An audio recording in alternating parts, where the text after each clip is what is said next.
necessity of getting people back to work, but warned that moving too early could invite a second wave with disastrous consequences. Meanwhile, President Trump, eyeing the election in November, is grasping at any idea to stop the virus and get the economy back on track quickly. Do you take any responsibility for these 50,000 deaths that have happened in this country? I think we've done a great job. As the U.S. death toll continues to climb, on Friday, the administration scrambled to contain the fallout from the president's suggestion that injecting household disinfectants might cure the coronavirus. And then I see the disinfectant where it knocks it out in a minute, 1 minute. And is there a way we can do something like that by injection inside or almost a cleaning? Top administration officials tell NBC News that members of the coronavirus task force were shocked by those comments. No, I certainly wouldn't recommend the internal ingestion of a disinfectant. Surgeon General Jerome Adams warned, please always talk to your health provider first before administering any treatment, medication to yourself or a loved one. The EPA implored, never apply the product to yourself or others. The CDC tweeted, household cleaners and disinfectants can cause health problems when not used properly. And Mr. Trump's former FDA commissioner, who advises the task force, there's no circumstance under which you should take a disinfectant or inject a disinfectant for the treatment of anything. I was asking a sarcastic and a very sarcastic question to the reporters in the room about disinfectant on the inside. But it does kill it, and it would kill it on the hands, and that would make things much better. It's just the latest example of the president's desperate attempts to peddle treatments for a pandemic that is killing thousands each day. For weeks, the president touted the use of a malaria drug to treat the virus. Hydroxychloroquine. It's worked unbelievably. On Friday, the FDA issued a formal warning against use of the drug, citing heart rhythm problems. And the president has broken with the scientists who advise him on the most fundamental questions of the federal response. On testing, we absolutely need to significantly ramp up not only the number of tests, but the capacity to actually perform them. No, I don't agree with him on that. No, I think we're doing a great job in testing. And on the virus's timeline. It may not come back at all. We will have coronavirus in the fall.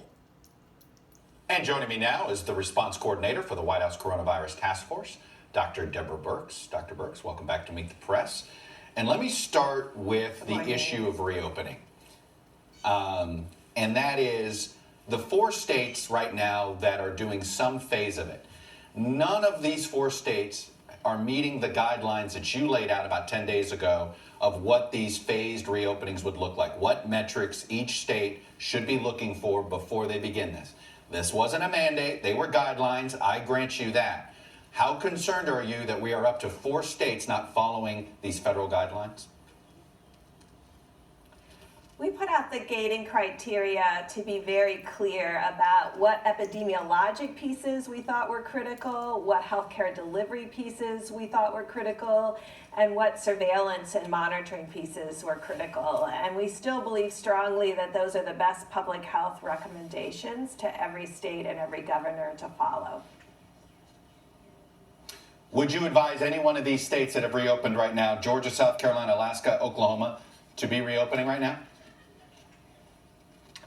Well, each state is different, and the reason we made the guidelines and gating criteria very specific was also, and I'm sure a lot of people have missed the asterisk, and it said to look not only statewide, but also county by county. And I've been very struck by how different the outbreaks are from the metro regions to the rural regions to the county regions. And that's why we look at things in a very granular way, and governors should be doing the same. Because there are areas of every state that are much more stable and much more spared this epidemic than other areas of states. Are you concerned, though, that if you have already 4 states not following the guidelines that you laid out, more states appear to be ready to possibly do that as well, that we end up losing all the ground that we've gained over the last 6 weeks? I've had really very good conversations with a series of governors, and they've really been very insightful of how they're looking at this. They understand the risk, and they talk about this not as turning on a light switch, but slowly turning up the dimmer, very slowly. And each that's why these are in phases, and each phase carries a very specific piece. And to all the American people, please read those phases, because it was very clear that if you have pre-existing conditions, or you're the elderly with pre-existing conditions and have risk factors, we strongly recommended that you continue to shelter in place and continue to be protected and continue to follow all the guidelines. And anybody that you interact with, ensure that they're also following the guidelines very carefully. Well, now that actually gets me to my next topic with you, and that is the issue of testing. I'd actually, instead of me asking the question, I'd like to get you to respond to Bill Gates. Here's what he said to a colleague of mine yesterday on the testing issue. Of all the things I'm most surprised about the federal government response, the unwillingness to get involved in test prioritization is the most amazing. We have 330 million people, and our testing capacity is under 200,000 a day. Dr. Birx, I know you've had your own, you've worked with the Gates Foundation in the past, so I should set that aside there a second. How would you respond to him? I think he's very clearly, there's a piece of us that have worked together to do two things. And I think what's really important is for the American public to understand how we're doing these tests right now. Uniquely, we're using nucleic acid testing. What does that mean? You're actually sampling for the live virus in people's nose or in people's throats. And then you have to expand that doing what we call nucleic acid testing. So this is not like a flu test or a strep test. So when we talked to the commercial companies almost 8 weeks ago, we asked every single corporation and every single diagnostic company that had nucleic acid testing capacity on their platforms, which is primarily HIV and HPV, and makes tests for those platforms. And in less than 2 to 3 weeks, every single one of these platforms are up and running. Now, what we did with the states, and I think what Mr. Gates points out very clearly, is what did we do with the states to ensure that we've identified all those platforms? And you know, over a week ago, we sent out to states every single platform where it was located, over 5,000 platforms across the states, and showing geographically and by zip code where they're located.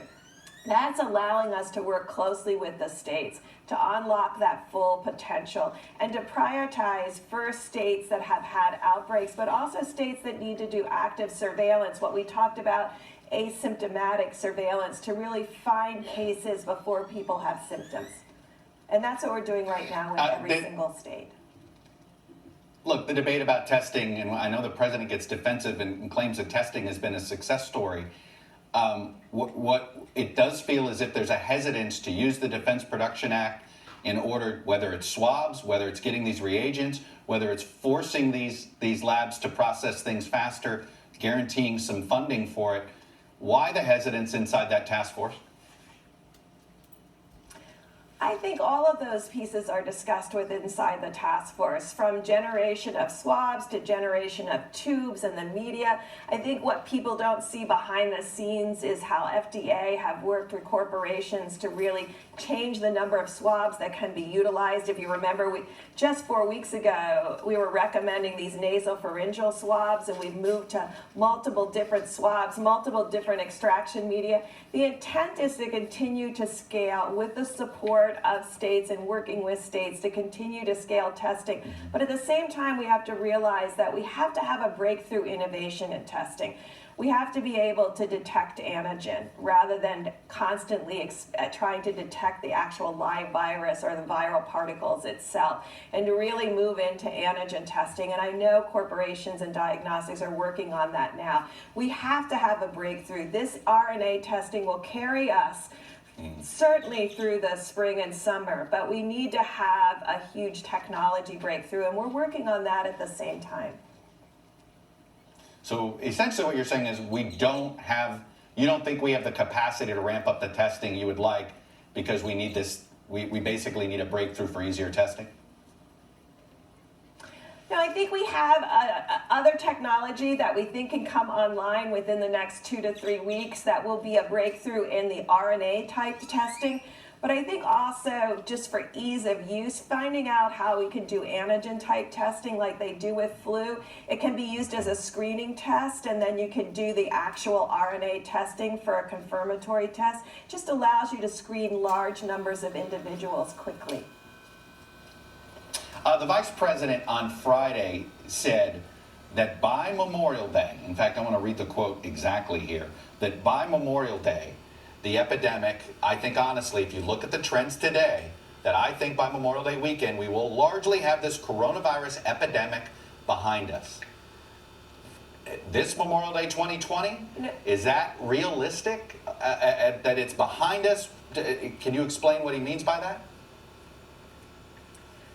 I think he means that in the models and in tracking our actual data, because previously we were using models based on data from around the world, and now we're very much tracking every single outbreak in the United States separately. And if you look at those outbreaks over time, and you look at places like Louisiana, if you look at Houston, if you look at Detroit, and you look at how they've reached their peak and come down, and what those cases look like as they come down, it gives us great hope when you project out Boston and Chicago and certainly the New York Metro, which we're all very still focused on. I mean, they still have 45% or so of the entire cases in the United States, and the majority, about 40 to 50% of the mortality. So we continue to watch this very closely, but that's where the projections take us, and it's very much based on Detroit, Louisiana, and other groups. And then looking at Seattle, that never really reached a peak and has never really had a large outbreak, and trying to understand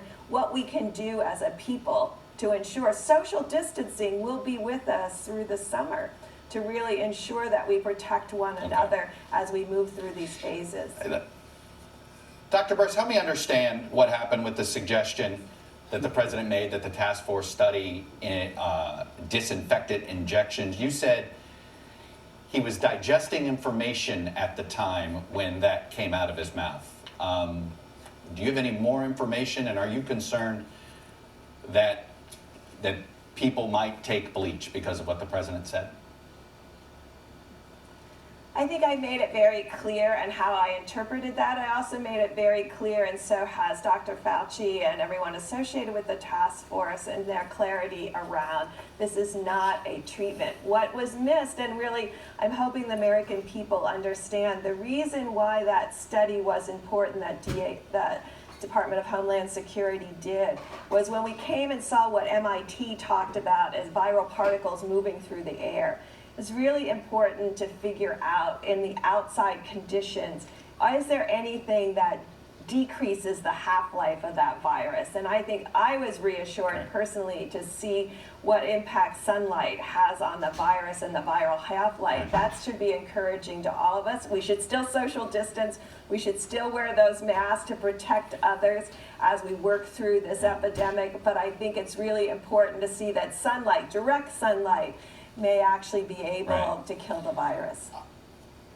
Are you concerned the credibility of the scientists on the task force get undermined when the president, now with bleach, obviously you can't do that, and hydroxychloroquine, where the FDA had to put out a statement? I mean, is this undermining the credibility of you and Dr. Fauci and other scientists?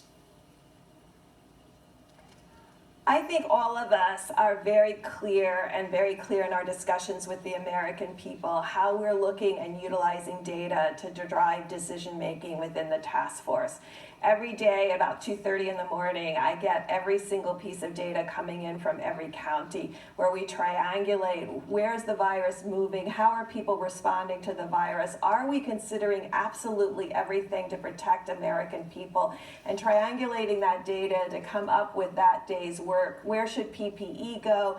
Where should we be really talking with governors about a recent outbreak? How do we protect individuals that are essential services? This is the discussion of the task force, and the physicians and the individuals involved in the task force are every day focused on what's the most recent scientific evidence, And I think what really the American people should understand is in the guidelines that the NIH recently published, really helpful, were put up this week to really talk about how to clinically approach this. But we've had really critical data that has come to the forefront over the last few days about how this virus is interacting with people in the United States. And I think that's really critical. We need to constantly be focusing on what we're learning to save more lives and to make our treatment more effective. Dr. Birx, I have to leave it there. I appreciate you coming on and sharing the administration's view. Stay safe and healthy yourself. Thank you.